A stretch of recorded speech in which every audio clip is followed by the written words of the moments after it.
Friends, welcome to रोशन की class YouTube channel. आप सभी को आज की इस वीडियो में मैं बताने वाला हूं कि आरआरबी एनटीपीसी, जो कि आप सभी को पता है कि टेंटेटिव डेट आ गई है। 15 दिसंबर से डेट आई है कि 15 दिसंबर के बाद आपके एग्ज़ाम होंगे आरआरबी एनटीपीसी के। तो काफ़ी लेट आया, लेकिन अब कम से कम हो रहा है, तो उसकी अच्छे से तैयारी कर ली जाए। अगर आप लोग तैयारी कर चुके हैं तो एक बार रिवाइज कर लिया जाए उस चीज़ को, सारी चीज़ों को, क्योंकि मुझे लगता है कि इससे अच्छी वैकेंसी इस साल के लिए और कोई नहीं है। क्योंकि इसमें काफ़ी ज़्यादा वैकेंसीज़ हैं और आप काफ़ी ज़्यादा वैकेंसी के साथ साथ लड़कों की संख्या, बच्चों की संख्या भी ज़्यादा है। लेकिन उससे हमको नहीं मतलब है, हमको वैकेंसीज से मतलब, हमको एक सीट से मतलब है। तो अगर हम स्टार्ट करते हैं एक बार फिर से इस चीज़ को, तो अभी भी हमारे पास 70 से 75 दिन कम से कम है। क्योंकि 70 से 75 दिन इसलिए बोल रहा हूँ, टोटली तो वैसे तो 90 डे के आसपास है, 90 दिन के आसपास। लेकिन लास्ट में आपको एक बार 15 दिन का टाइम आपको बचाना पड़ेगा रिवाइज करने के लिए सारी चीज़ें। तो 15 दिन पहले आप सारी चीज़ें ख़त्म कर लेंगे एक बार, तभी उसको। और आशा करता हूँ कि ये वैकेंसी आपका लगभग 1.5 साल हो गया है, तो इतना तो पढ़ चुके होंगे कि आपको अब जब पढ़ेंगे तो कुछ ना कुछ चीज़ें आपको लगेगा कि हाँ, ये चीज़ें पढ़ी हुई हैं, तो जल्दी कैच करेंगे। तो ये पूरा 70 दिन 75 दिन आप जान लगा के तैयारी करिए और कोशिश करिए कि आरआरबी एनटीपीसी में एक सीट अपनी, एक सीट क्वालिफाई करना है, एक सीट अपने लिए उसमें क्लियर करना है। तो आज से मैं यहाँ पे स्टार्ट करने वाला हूँ आरआरबी एनटीपीसी के यहाँ पे सिलेबस के अनुसार। तो सबसे पहले कोई भी चीज़ स्टार्ट करते हैं तो उसके बारे में जान लेते हैं कि सिलेबस क्या है, एग्ज़ाम का पैटर्न क्या होता है। क्योंकि काफ़ी बच्चे ऐसे हैं जो अभी तक उनको ये भी नहीं पता कि सिलेबस क्या है आरआरबी एनटीपीसी का, एग्ज़ाम पैटर्न क्या होता है, इसका क्या कैसे कैसे कैसे क्वेश्चन आते हैं इसमें। और इस वीडियो में आप लोगों को पूरा डिटेल सिलेबस दिखाऊंगा, उसके साथ ही साथ आपको एग्ज़ाम पैटर्न दिखाऊंगा और पूरी फुल सिलेक्शन प्रोसेस जो है कि CBT 1 क्या है, CBT 2 क्या है, कैसे कैसे आपका सिलेक्शन होगा, शुरू से लेकर लास्ट तक सारी चीज़ें दिखाऊंगा। तो सिर्फ आप पूरी वीडियो ध्यान से देखिएगा। आपको सारी चीज़ अगर अभी तक क्लियर कुछ नहीं है इस आरआरबी एनटीपीसी एग्जाम से रिलेटेड, तो ये वीडियो देखने के बाद मैं गारंटी लेता हूँ कि आपको सारी चीज़ें क्लियर हो जाएंगी, सिलेबस के साथ एग्जाम पैटर्न भी और सिलेक्शन प्रोसेस भी। तो चलिए दोस्तों, शुरू करते हैं आज की वीडियो। बात करते हैं हम, अब देखिए सबसे पहले सिलेक्शन प्रोसेस की, यानी कि आरआरबी एनटीपीसी का चयन प्रक्रिया क्या है। तो यहाँ पे देखिए सबसे पहले होता है फर्स्ट स्टेज है, जो कि आपका 15 दिसंबर से जो टेंटेटिव डेट आया है उसी में ये उसके लिए आया है। फर्स्ट स्टेज के लिए CBT 1 के लिए, इसको आप प्री कह सकते हैं। तो प्री में CBT का मतलब होता है कंप्यूटर बेस्ड टेस्ट, मतलब कि कंप्यूटर आधारित परीक्षा जो होगी, बेस्ड टेस्ट। ये 1 है क्योंकि जो दूसरी परीक्षा भी होगी वो भी कंप्यूटर बेस्ड ही होगी, वो मेंस लेवल की होगी। और ये पहली जो परीक्षा है स्टेज 1 है, वो प्री लेवल की होगी। यानी कि इसमें प्रश्नों का जो कठिनाई का लेवल होगा वो थोड़ा सा आसान होगा एज कम्पेयर टू मेंस के लेवल के, CBT 2 के। उसके बाद CBT 2 होगा, जिसको आप मेंस कह सकते हैं। उसके बाद अगर आप क्वालिफाई कर जाते हैं CBT 2, उसके बाद आपके उसमें, जैसे आपको पता है कि एनटीपीसी में 6 से 7 पोस्टेज हैं, उसमें कुछ पोस्ट ऐसी हैं जिसमें क्लर्क के लिए है आपका, कुछ पोस्ट ऐसी हैं जिसमें आपका टाइपिंग टेस्ट होगा, और कुछ ऐसी उसमें है कि जिसमें एप्टीट्यूड टेस्ट होगा, जैसे वर्बल आपसे पूछा जाएगा कुछ चीज़ें आपके बारे में, वो सारी चीज़ें इसमें स्किल टेस्ट में होगा।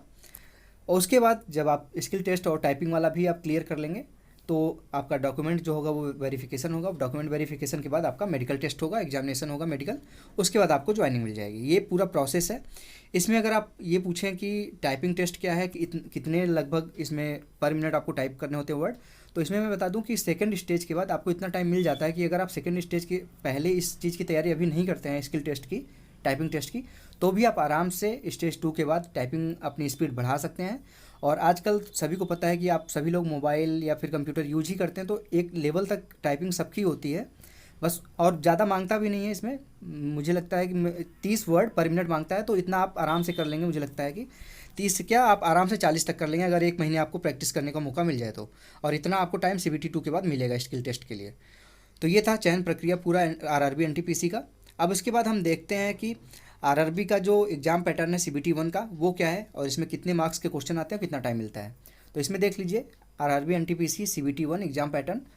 सब्जेक्ट आपके हैं 3: general awareness, mathematics, general intelligence and reasoning. यहाँ पे इसका मतलब मैं बताता हूँ, हिंदी में नहीं लिखा गया है। तो यहाँ पे है जो साधारण जो आपके करंट अफेयर, जीके, इससे रिलेटेड जो सारी चीज़ें होती हैं वो जनरल अवेयरनेस में आती हैं। ये आपके 40 नंबर के आएंगे और टोटल ये 40 नंबर के होते हैं, मतलब यानी कि एक क्वेश्चन आपका 1 नंबर का है। मैथमेटिक्स यानी कि गणित, इससे आपके 30 क्वेश्चन आएंगे, 30 नंबर का होगा।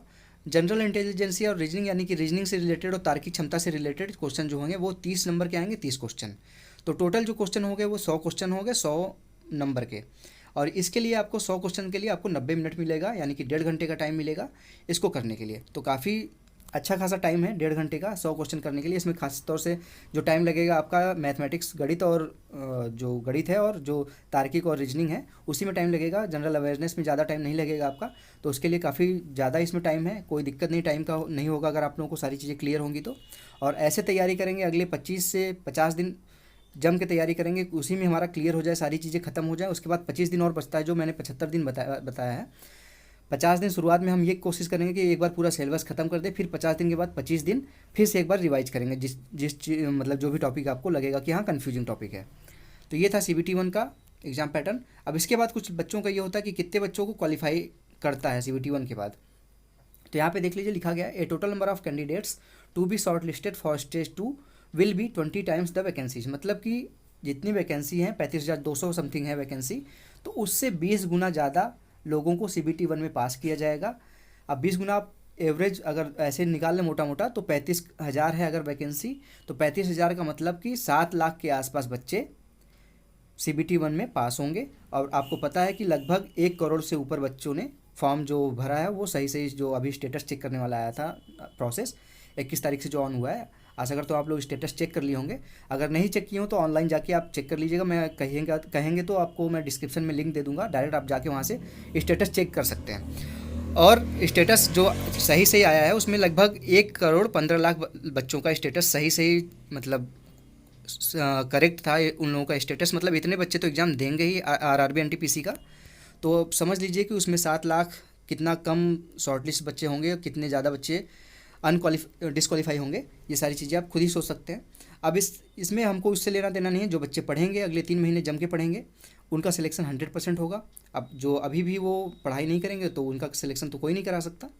अब आता है हमारा CBT 1 के बाद CBT 2 RRB NTPC CBT 2 exam pattern. इसका भी पैटर्न सेम है, बस नंबर ऑफ क्वेश्चन आपके चेंज हो जाते हैं। जो जनरल अवेयरनेस में था 40 क्वेश्चन प्री में, अब यहाँ पे 50 क्वेश्चन हो जाएगा। मैथमेटिक्स यानी कि गणित और जो तार्किक क्षमता और रीजनिंग था उसमें 30-30 क्वेश्चन था प्री में, मेंस में 35-35 हो जाएगा, CBT 2 में 35-35 हो जाएगा। लेकिन इसमें एक चीज़ और ध्यान दीजिएगा कि टाइम का ड्यूरेशन वही है, 1.5 घंटे का ही टाइम है। 1.5 घंटे में आपको 120 क्वेश्चन करने हैं, तो इसमें थोड़ा सा आपको टाइम स्पीड अपनी जो मैथ और रीजनिंग की है वो थोड़ी सी बढ़ानी पड़ेगी, क्योंकि आपको पता है कि 70 क्वेश्चन आपके तो मैथ रीजनिंग के हैं, तो 70 क्वेश्चन करने में आपको अगर 50 मिनट लग जाता है, 60 मिनट लग जाता है, तब आपके पास 30 मिनट बचेगा जनरल अवेयरनेस के क्वेश्चन को करने के लिए। तो स्पीड अभी से मेंटेन करके रखिए, और ये मत सोचिए कि प्री का हम तैयारी पहले कर लेते हैं फिर मेंस का करते हैं, तो ऐसा नहीं है। मैथमेटिक्स वही है, गणित वही है, जनरल इंटेलिजेंस रीजनिंग वही है, करंट अफेयर GK ये सारी चीज़ें सेम रहती हैं।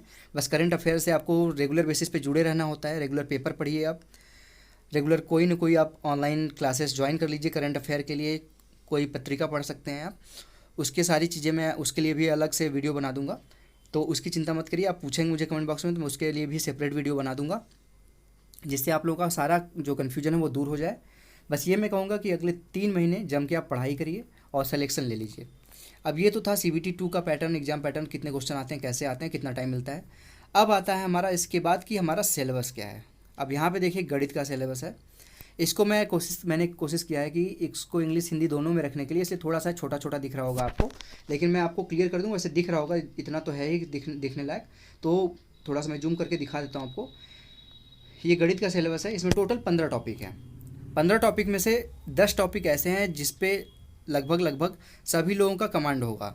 बस 5 टॉपिक ऐसे होंगे जिसको लोगों को अभी तक आप लोगों ने छुआ भी नहीं होगा। तो उस सारी चीज़ों को आप अच्छे से, जिस पे कमांड है पहले उसको क्लियर करिए कि 100% कमांड हो जाए, कोई भी क्वेश्चन किसी भी टाइप का क्वेश्चन उससे छूटे ना।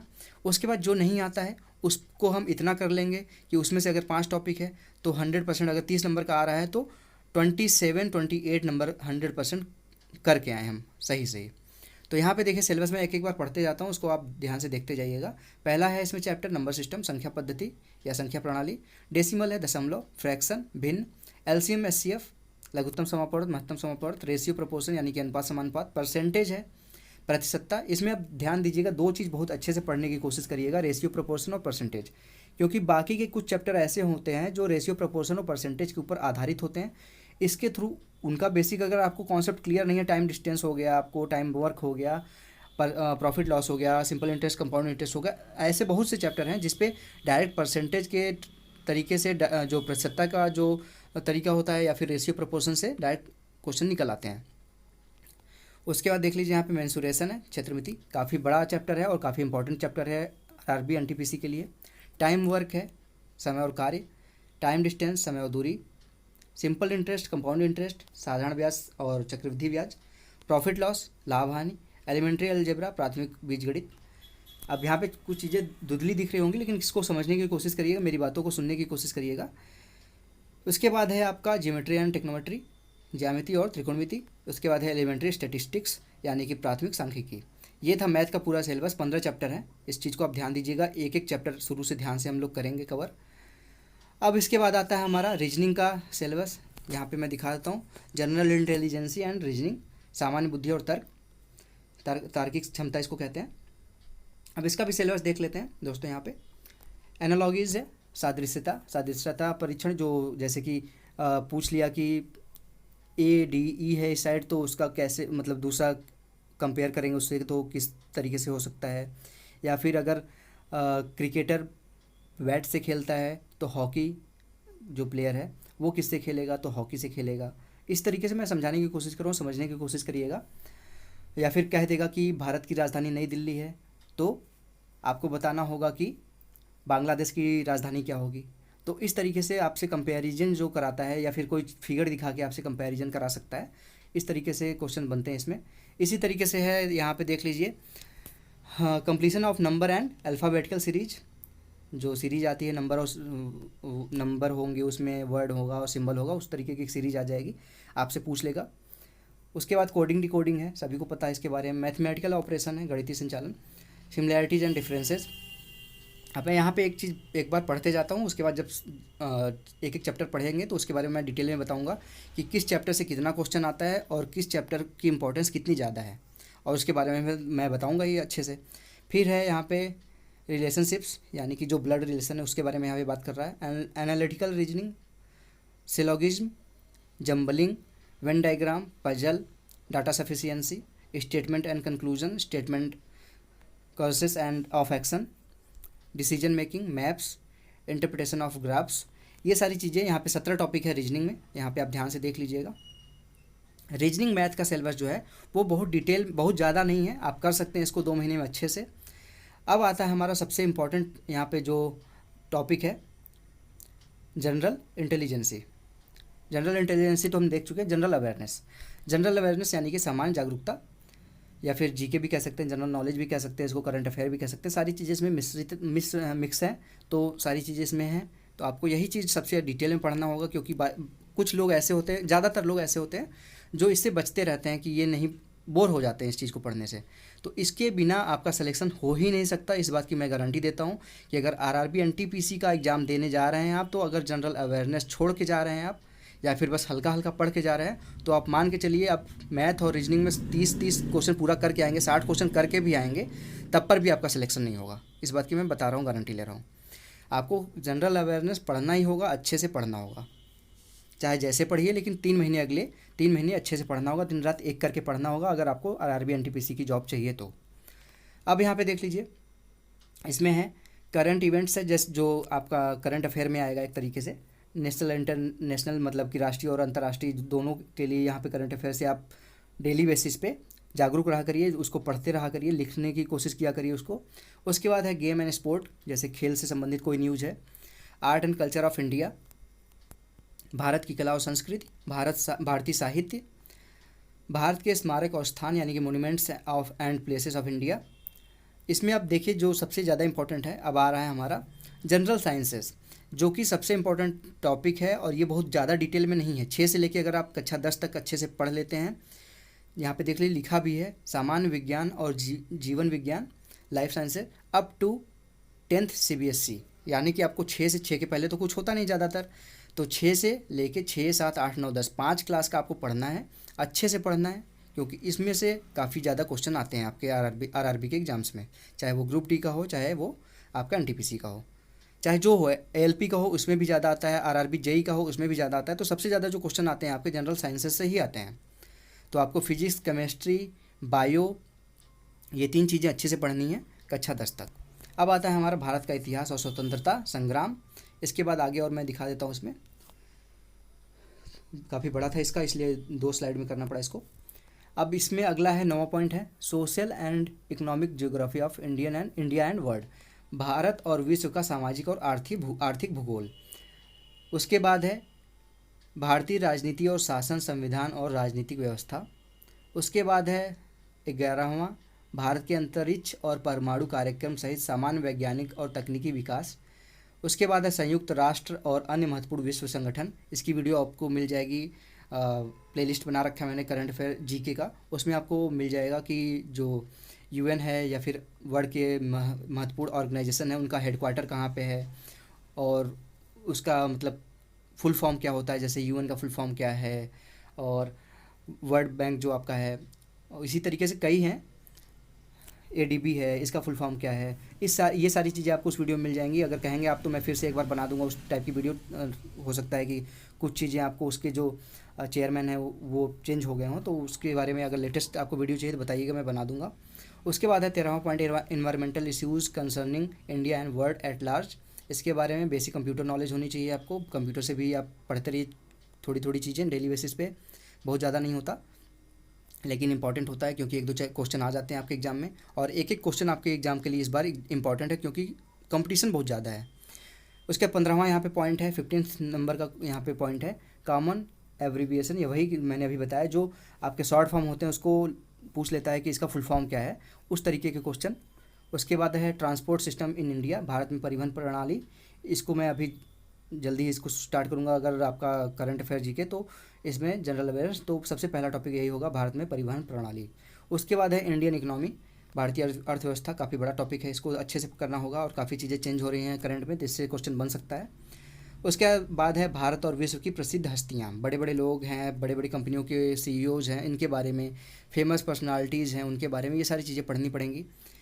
उसके बाद है फ्लैगशिप सरकारी कार्यक्रम, किसी देश से युद्धाभ्यास चल रहा है तो उसको क्या कहते हैं, कोई मीटिंग चल रही है किसी देश से तो उसको क्या कहते हैं, ब्रिक्स सम्मेलन है, या फिर इसी तरीके से जो मैं बताने की कोशिश कर रहा हूँ उसको समझिएगा कि फ्लैगशिप का मतलब यही होता है कि किसी देश से कोई मीटिंग चल रहा है, युद्धाभ्यास चल रहा है, कोई भी ग्रुप है कुछ देशों का, उससे रिलेटेड ये इसके अंदर बनता है क्वेश्चन।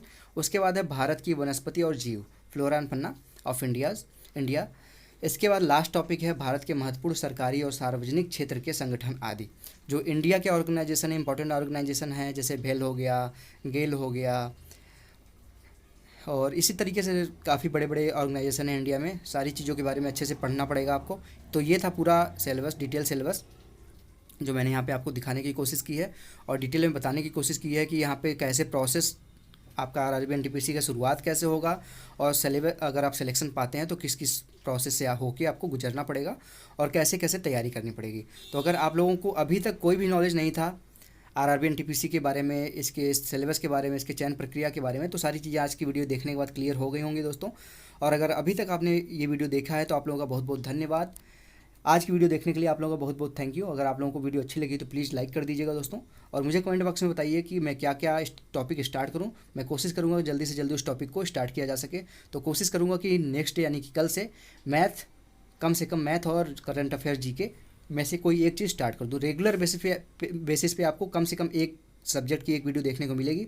मैं इस चीज़ की गारंटी देता हूँ कि एक टॉपिक आपका रेगुलर कंप्लीट होगा। मैथ में हो सकता है कि कुछ ऐसे टॉपिक हो जो 2-3-4 क्लासेस ले लें, लेकिन रीजनिंग में कुछ ही टॉपिक ऐसे हैं जो 2 क्लास लेंगे या 3 क्लास लेंगे, लेकिन ज़्यादातर ऐसे टॉपिक है जो एक क्लास में ख़त्म हो जाएगा। तो आपको जो फोकस करना है वो करंट अफेयर जीके पे करना है। उस चीज़ से रेगुलर बेसिस पे आप बने रहिए, उस चीज़ को डेली बेसिस पे करते रहिए। लूसेंट ले लीजिए, एक ऑब्जेक्टिव लूसेंट आता है, एक जो डिटेल में थियोरेटिकल लूसेंट होता है, दोनों ले लीजिए। उसके बाद आपको और किसी चीज़ की जानकारी चाहिए तो मुझे कमेंट बॉक्स में बताइएगा, मैं जल्दी से जल्दी उस चीज़ को आपकी कंसर्न को क्लियर करने की कोशिश करूंगा। सिर्फ आपको इतना काम करना है कि रोशन की क्लास यूट्यूब चैनल को नीचे लाल कलर का सब्सक्राइब बटन होगा, उसके क्लिक करके सब्सक्राइब कर लेना। ये चीज़ मैं सबसे लास्ट में बोल रहा हूँ क्योंकि स्टार्टिंग से मैं अभी तक आपको डिस्टर्ब नहीं करना चाह रहा था। तो सिर्फ सब्सक्राइब कर लीजिएगा और आप देखेंगे कि सारी चीज़ें आपकी डिटेल वैसे ही क्लियर होती चली जाएंगी। तो फ्रेंड्स मिलते हैं नेक्स्ट वीडियो में, कल की वीडियो में। तब तक के लिए आप लोगों का बहुत बहुत धन्यवाद। जय हिंद, वंदे मातरम।